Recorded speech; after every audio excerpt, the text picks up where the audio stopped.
கெட்டிமேளம் சீரியலில் தியாவால் துளசி வெற்றிக்கு ஃபோன் செய்ய, வெற்றி வீட்டில் கல்யாண ஏற்பாடு செய்திருப்பதாகவும் தனக்கு அதில் கொஞ்சம் கூட விருப்பம் இல்லை என சொல்லிய நிலையில் இன்று நடக்கப்போவது என்ன என்பது குறித்து பார்க்கலாம்.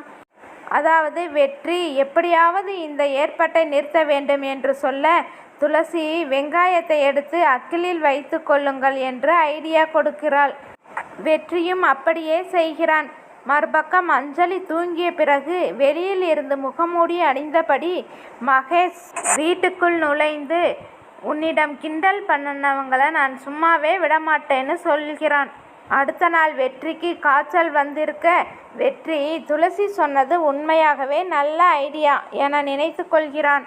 பிறகு வீட்டில் உள்ளவர்கள் என்னடா இன்னும் ரெடியாகாமல் இருக்க அப்படின்னு சொல்லிட்டு வெற்றி ரூம்புக்குள் வர, அவன் காய்ச்சலோடு இருப்பதை பார்த்து அதிர்ச்சி அடைகிறார்கள். பிறகு காய்ச்சல் சரியானதும் மாப்பிள்ளை பார்க்க வர சொல்லலாம் என முடிவெடுக்கிறார்கள். வெற்றி இப்படியெல்லாம் பண்ண மாட்டானே என்று மீனாட்சிக்கு மட்டும் ஒரு சந்தேகம் இருக்கிறது. இவர்கள் எல்லோரும் வெளியே கிளம்பியதும் வெற்றி பெட்டியின் மீது ஏறி ஆட்டம் போட்டு அமர்க்களம் செய்கிறான். அடுத்ததாக ரகுராம் கவிதா வீட்டில் யாரிடமும் சொல்லாமல் லோன் எடுப்பதற்காக பேங்க் ஒன்றுக்கு வருகிறார்கள். கேசவன் மற்றும் தீபா என இருவரும் வீட்டில் சொல்லிட்டு அதே பேங்குக்கு லோன் எடுக்க வருகிறார்கள்.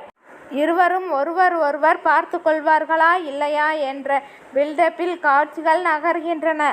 மறுபக்கம் மகேஷ் சந்தோஷமாக பேப்பர் படித்து கொண்டிருக்க, அஞ்சலி காப்பி கொண்டு வருகிறாள்.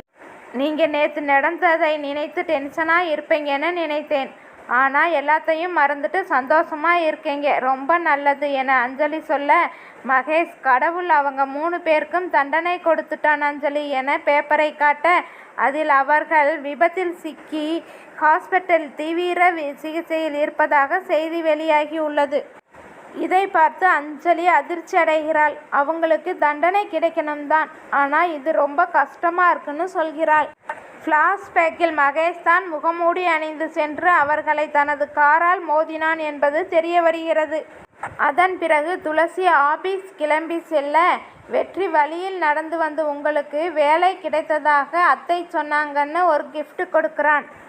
பிறகு வெற்றின்னு தெரியாமல் அவனுக்கே ஃபோன் செய்து தன்னை ஃபாலோ அப் செய்யும் வெற்றியை எச்சரிக்க சொல்கிறாள். இப்படியான நிலையில் அடுத்து என்ன நடக்கப் போவது என்பதை பொறுத்திருந்து பார்ப்போம்.